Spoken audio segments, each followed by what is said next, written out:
President Donald Trump's Thursday morning tweet that the federal government can't help Puerto Rico forever infuriated some of the U.S. Commonwealth's political leaders. It also raised a pressing question about the island's recovery. Why is it taking so long? More than 3 weeks after Hurricane Maria, authorities reported Friday that the proportion of Puerto Rico's 3.4 million residents with electricity actually dropped to 9% from 17% after a plant serving San Juan failed. The lack of power has worsened a crisis where disease is spreading and a third of the population still lacks potable water. Downed power lines still block streets in San Juan's Barrio Obrero neighborhood. Desperate residents have tried to tap drinking wells near hazardous waste sites. At night, neighborhoods sit in complete darkness, and drivers set off alarms to find the cars.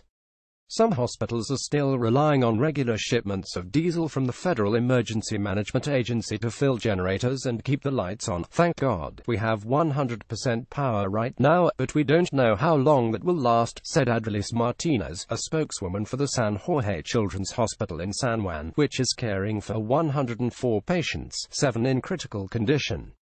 The slow pace of power restoration can in part be blamed on Puerto Rico's fragile grid and the logistical challenge of getting crews and supplies to the storm-ravaged island from the mainland. Just as important, though, are bankrupt Puerto Rico's financial woes. Its $74 billion in debt left it slow or unable to accept critical aid from U.S. states and utilities. That made it unusually dependent on federal help. The assistance of FEMA and also bringing in the U.S. Corps of Engineers are just indispensable to us to rebuild and recover, Fernando Padilla, financial restructuring officer at the Puerto Rico Electric Power Authority, said in an interview Thursday. PREPA, as the utility is known, has said it couldn't pay for assistance from mainland utilities immediately before or after Hurricane Maria. Nearly 3 months before the storm, PREPA declared bankruptcy following years of negotiations with creditors aimed at cutting its $9 billion of debt. Underinvestment has led to severe degradation, rendering transmission and generation equipment unsafe and unreliable, the authority said in a report this year. Mutual aid. If it had the money, the authority could have partnered with power providers in the American Public Power Association. Under a mutual aid agreement, utilities send crews from outside a storm-damaged area. But that system used to deploy thousands of line workers after hurricanes hit Texas and Florida requires that a stricken utility cover the costs of helping. We did not hear from them, said Mina Daya, a spokeswoman for the 1,400-member Public Power Association. The group, along with other electric companies, have said they remain eager to help. But one New Jersey utility, for instance, said it would need assurances before sending assistance so its customers didn't end up covering the cost.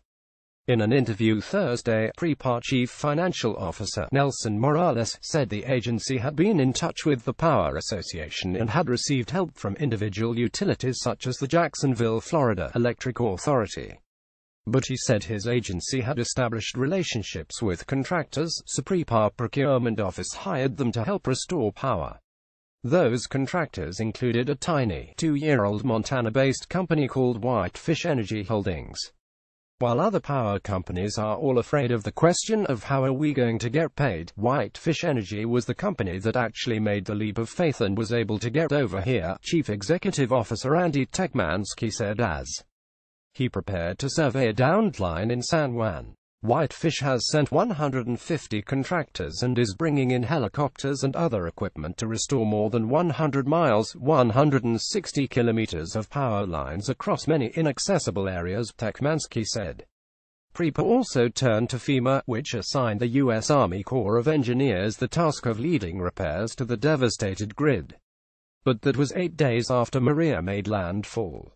Morales said part of the delay was simply because the hurricane had knocked out the entire island's communications. The Corps said this week it has just started bringing in contractors to restore power generation and reinstall the 80% of transmission lines. Solar-challenged alternative energy sources have faced hurdles as well. Thousands of residents with solar panels can't use them because they aren't hooked up to the grid, and red tape has gotten in the way of companies like Sunnova Energy Corp. And Tesla Inc. installing batteries that can help power homes. That has left many residents to rely on generators for electricity and to keep the water system running. Even with the federal government's help, power and water customers are experiencing rolling blackouts. Residents must constantly refuel generators on an island where some roads remain impassable and stoplights are out almost everywhere. Just Wednesday, a car rear-ended a diesel truck on a delivery mission to a hospital in Canada, causing a spill that temporarily closed a thoroughfare. The Army Corps has 388 workers coordinating with other federal agencies along with the island's utility to bring in emergency generation units, restore power plants and reinstall power lines. Speed is certainly important to bring relief as quickly as possible, but we also want to do it right, Army Corps Brigadier General Diana Holland said in an interview at the Relief Command Center in San Juan.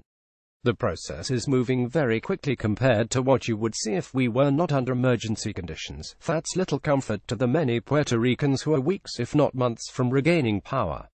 Along the streets of San Juan, snapped power lines still dangle from poles and most neighborhoods still go dark at night.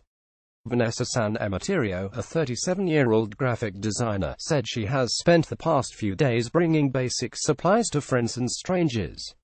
On one trip to VX, an island known for its breathtaking